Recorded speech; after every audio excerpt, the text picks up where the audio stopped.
Ito pala yung sinasabi ko sa inyong lahat mga idol na patsambang luto.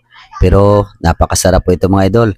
Wala pong ibang sasarap kapag ang tatay na magluto para sa buong pamilya. Ito na lang yung maririnig natin sa ating mga anak mga idol pag sinabihan tayo na masarap ang luto mo papa. Hello po mga idol, magandang gabi sa ating lahat. Siyempre bilang tatay, ano pa bang ginagawa natin para sa ating buong pamilya? E di magluto tayo ng masarap na ulam tulad nito.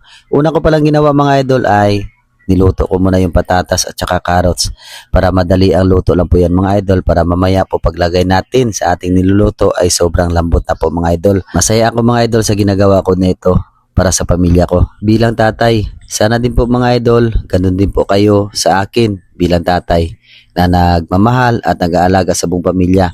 Ito ngayon, nagisa tayo ng sibuyas at saka bawang mga idol. At kapag lumabas na po yung aroma, ito naman yung susunod natin, yung tomato paste. Kasi nga po mga idol, alam nyo po, sa totoo lang, hindi ako makapagsabi kung ano po yung lutuin ko ngayong gabi. Masasabi ko na lang po sa inyo mga idol na patsambang luto po ito. Marami po nag-comment sa amin na putsero, apritada at ibang uri ng luto nito mga idol. Pero ang masasabi ko lang sa lahat mga idol, ang aking niluluto ay hindi ko naman po alam. Yun ang tawag na patsamba.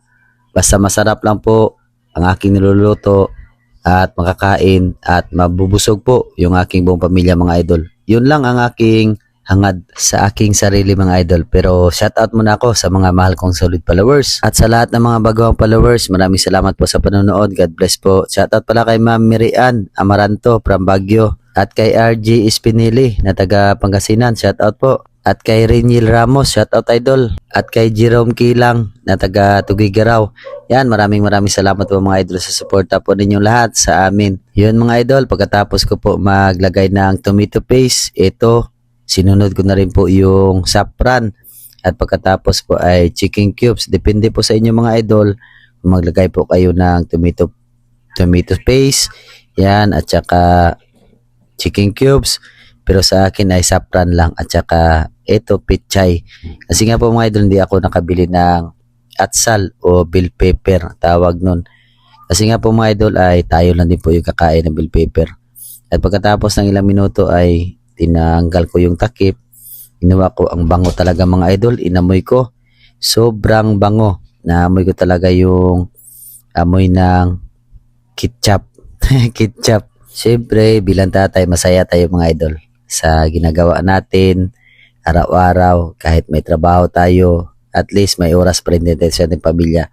Ito at luto na po mga idol. Siyempre kain po tayong lahat. Maraming salamat po at napasaya ko talaga yung mga anak ko. Name the Father, the Son, the Holy Spirit. Lord, salamat sa pagkaon sa grasya sa imong gihatag sa mua, Lord. Amen.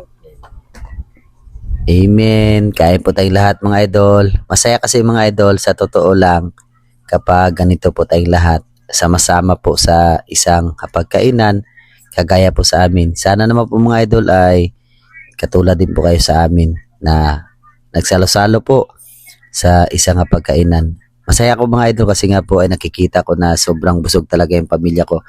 Iba kasi ako mga idol bilang tatay. Ginagawa ko ang lahat para sa pamilya ko. Kaysa po mauna po yun sa sarili ko. At ito ang lahat mga idol ay patsambang luto lang to. Nabusog po kaming lahat. Masaya po kami sa isang hapagkainan. Maraming salamat pala sa lahat ng mga OFW na lagi nakasuporta sa amin. Trabador ng Pinas, lagi po tayo mag-ingat.